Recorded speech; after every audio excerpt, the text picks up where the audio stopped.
Olá, tudo bem? Professor Demetrio na área para mais uma aula de Sociologia. Vem comigo! O grande objetivo da aula de hoje é compreender as diferentes culturas como processo de mudanças e adaptações, ressaltando que não existe hierarquia cultural, tendo em vista que cada contexto possui uma lógica própria de compreensão de mundo. O que é a diversidade cultural? Vamos entender melhor esse conceito ao longo dessa aula, certo? O que se entende dentro da sociologia como cultura? É preciso compreender cultura como conceito sociológico. Serve para entender o mundo social a partir desta categoria. E aí, você tem cultura? Todos nós temos culturas. Porque a cultura ela vai partir dos princípios mais diversificados possível. O que a sociologia, a antropologia vai chamar de alma coletiva, né? Que compõe um contexto e identifica muitas vezes uma sociedade, certo? O antropólogo Roberto da Mata busca responder essa questão fazendo a distinção entre cultura como um conceito e cultura como nosso discurso cotidiano. Cultura como discurso cotidiano diz respeito àquilo que entendemos como arte. A literatura, a música, quadros de um determinado tipo. Aqui podemos dizer que cultura pode ser atribuído de classificação, ter ou não ter, né? Então, essa classificação de ter cultura ou não ter cultura, como aquela pessoa é culta ou como aquela pessoa é inculta, esse é um critério dado ao conhecimento, mas não é dado à cultura propriamente dita. A cultura que a gente vai chamar de alma coletiva, que é própria de uma sociedade. Vamos à primeira atividade, pessoal, pegando esse princípio aí do aspecto cultural. Cultura é um mapa, é um receituário, um código através do qual as pessoas de um dado grupo pensam, classificam, estudam e modificam o mundo e a si mesmas. Escolha uma manifestação cultural brasileira que você já ouviu falar e escreva um parágrafo sobre ela. Molezinha essa para vocês, hein? Tempinho aí.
E aí? Moleza essa, hein? Facinho essa questão. Sua resposta, ainda que pessoal, deve assinalar a diversidade cultural no Brasil, os elementos que compõem as diferentes manifestações, como, por exemplo, o carnaval, o futebol, ou outros tantos aspectos que, com certeza, né, vocês vão reconhecer, conhecer aí e ter aí uma fácil visualização, né, para responder essa questão. Beleza? Ainda no conceito de cultura, o conceito antropológico de cultura é diferente do nosso discurso. Cultura se refere a mapa, um receituário, um código através do qual as pessoas de um dado grupo pensam, classificam, estudam e modificam o mundo e a si mesmas. Cultura, então, é um modo de ser que explica o que é o mundo e quem somos, e quem são os outros nele. Quer dizer, é aquela questão que eu comentei agora com vocês, é aquela alma coletiva, é aquele aspecto que permeia, que faz com que muitas vezes as pessoas se olhem, se identifiquem, né, por traços que são extremamente objetivos para esse grupo e subjetivo para outros. Certo? Esses dois conceitos são muito importantes na concepção cultural. Identidade e alteridade. Ao mesmo tempo em que a cultura define quem eu sou, né, a minha identidade, ela também define quem eu não sou, ou seja, quem é o outro. Esse outro que está em outro mapa, em outra cultura, é reconhecido como outro. Isso chama-se alteridade. Por exemplo, reconhecemos que existem diferentes formas de entender a classificação dos animais. A vaca é um animal proibido para os hindus, ao mesmo tempo em que o porco é interdito aos judeus. Né? Quer dizer, são questões culturais, questões em que a nossa alteridade conseguiria compreender. Mas se não há essa alteridade, a gente cria um preconceito. Entende? Essa é uma grande diferença. A alteridade é importante para evitar esse preconceito, já que o reconhecimento do outro é um aspecto muito importante do nosso próprio reconhecimento e uma intenção de inclusão social. O que explica, portanto, o mundo em que vivemos é que ele é construído por nós, seres humanos. Só pode ser entendido e explicado a partir da cultura. Isso faz com que a cultura seja a ferramenta para refutar e negar o determinismo biológico e o determinismo geográfico. Vejamos o que são e como é a cultura na verdade. Como que ela pode compreender como se constrói, como funcionam as relações sociais. A cultura é um aspecto relevantíssimo, né, novamente, para que nós compreendamos quem nós somos. Nós pegar em Brasil, por exemplo, quem é o brasileiro? Né? Dentro do Brasil, quantos Brasis podem ter? Né, que as culturas são múltiplas, mas principalmente a cultura tem um aspecto agregador. Esse é importante. Jamais um aspecto, né, limitador. O determinismo biológico. Muita gente ainda acredita que os nórdicos são mais inteligentes, que os alemães têm mais habilidade para mecânica, que os brasileiros são preguiçosos. Lembram-se da perseguição dos nazistas à Alemanha aos judeus? Por serem considerados uma raça inferior? O fato de uma pessoa ser nascida em um lugar não explica seu comportamento ou seu caráter. Não há correlação entre a genética e os comportamentos culturais. Esse determinismo biológico foi um dos discursos utilizados, né, por exemplo, pelo nazismo ao disseminar algumas determinadas raças ou culturas, né, religiões, né, uma certa determinação do arianismo, do ariano como uma raça superior. Então é algo a ser refutado, né, pela essa questão cultural, refutado aí pelos seres humanos. Determinismo geográfico. Tomemos os lapões e os esquimós. Ambos habitam a calota polar norte. Vivem, pois, em ambientes geográficos muito semelhantes, caracterizados por um longo e rigoroso inverno.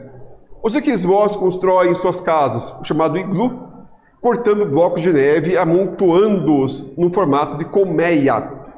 Os lapões, por sua vez, vivem em tendas de pele de rena. Dois grupos que vivem em ambientes que têm características similares, desenvolve diferentes formas de habitação e de morar. O clima, portanto, a geografia não explica como os seres humanos constroem e entendem o que seria a moradia mais apropriada. A possibilidade de entender como isto ocorre está na cultura. Veja que interessante, né? O aspecto cultural é que vai determinar muitas vezes a nossa alimentação, a nossa vestimenta, a nossa moradia, as nossas artes, a nossa música. A forma como nós pensamos. Não é o determinismo geográfico. Não é só a localização no mapa que vai determinar o quão é positivo, o quão negativo é. E muitas vezes nós somos preconceituosos em relação a isso. No nosso próprio país, a gente subjuga determinadas regiões do mapa por um determinismo geográfico, né? Que tais pessoas de determinada localidade são assim, ou assim, ou assado. Entendem? Então não é esse aspecto geográfico, e sim o aspecto cultural que vai determinar algumas acepções. E na cultura não há melhor ou pior, não há bom ou ruim, não há certo ou errado, apenas diferenciações que nós, seres humanos, temos que compreender e a acolher. Beleza? Culturas, essa é legal, não é cultura, é culturas, né? Existem então diferentes maneiras da humanidade construir suas formas de relação entre si, com os outros, com o ambiente que o cerca. Nesta relação, então, podemos dizer que é uma pluralidade da cultura, ou melhor, das culturas. Assim sendo, na antropologia, falamos sempre de cultura no plural. Isto é o que chamamos de diversidade cultural. Ela constitui a experiência humana no planeta. Diversidade cultural, o reconhecimento de que o mundo é amplo, ele não é focado apenas na sua própria realidade.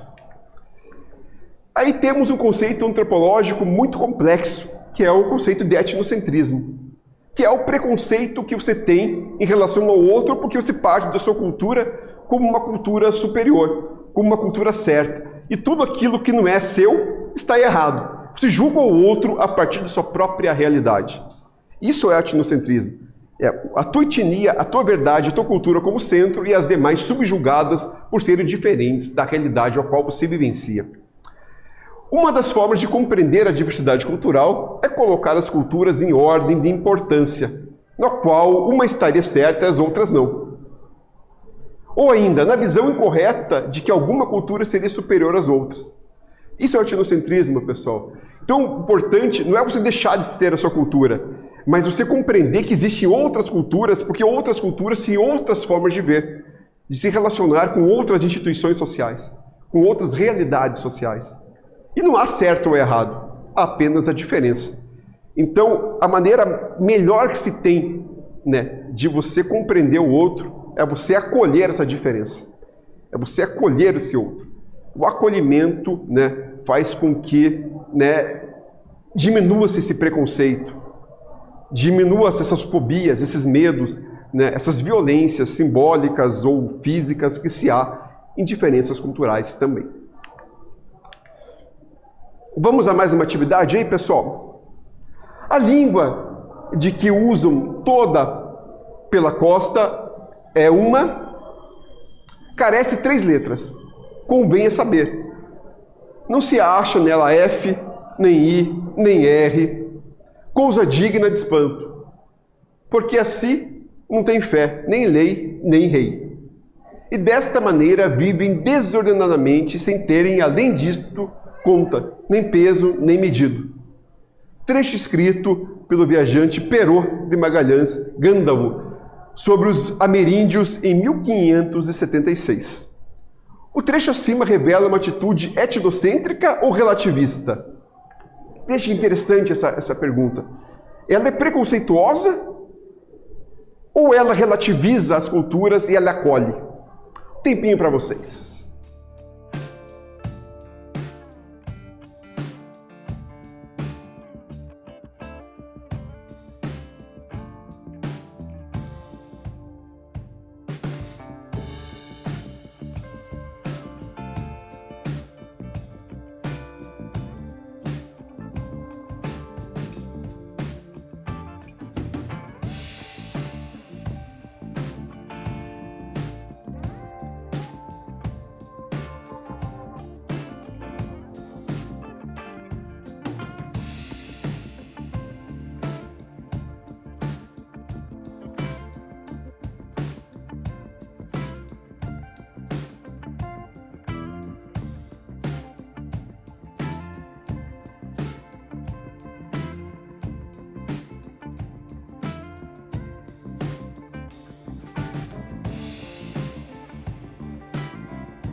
E aí, refletiram sobre uma questão bem interessante, muito importante do pensamento e cultura. O trecho revela uma atitude etnocêntrica, uma vez que os povos nativos são definidos pelo que eles supostamente não têm. Trata-se de um julgamento das culturas indígenas a partir do ponto de vista da cultura europeia. Ou seja, ele estava subjugando a partir da sua própria realidade, uma realidade alheia a ele. E ele não soube compreender, relativizar essa outra possibilidade. Beleza? O relativismo cultural é a postura contrária ao etnocentrismo. Sempre lembre dessa questão. Implica em considerar cada cultura em sua lógica própria. Não há culturas superiores e nem inferiores, apenas diferentes nas relações que constroem. Isto chama-se relativismo cultural. Compreender que cada cultura tem uma lógica própria de funcionamento e explicação do mundo. A própria classificação de mundo diz respeito à cultura. O antropólogo Claude Lévi-Strauss dirá que o mundo é primeiro conhecido e depois classificado, de formas distintas por diferentes povos e culturas. Então, sempre lembrar, né? Relativismo é a postura acolhedora. Etnocentrismo é a postura preconceituosa em relação à cultura. Por exemplo, há diferentes classificações culturais sobre quais os animais que se pode ou não pode comer. Os franceses se alimentam de carne de cavalo e os chineses comem cachorro. A nós, isso causa horror? Por quê? Cada cultura estabelece seus critérios de comestibilidade. Na nossa cultura, para o antropólogo Marshall Sahlins, quanto mais perto da nossa família, nome, afeto, mais longe de ser comestível, né? Como, por exemplo, animais domésticos, né? O cachorro, o gato, são animais que muitas vezes elas são colocados como membros de família. E a gente não consegue ter uma visão cultural de alimento em relação àquilo. Já o que é distante, né, como o gado, né, como o suíno, acaba sendo mais fácil do consumo. Diferente do hinduísmo, por exemplo, né, onde tem o gado, né, a vaca é um símbolo sagrado, né, onde você teria uma perspectiva mesmo de endeusamento daquele animal. Então isso é importante, né? Saber relativizar um pouco as diferenciações culturais. Então, na aula de hoje, abordamos as questões relativas à cultura e à diversidade cultural. Muito obrigado, espero que tenha gostado. Até a próxima, pessoal!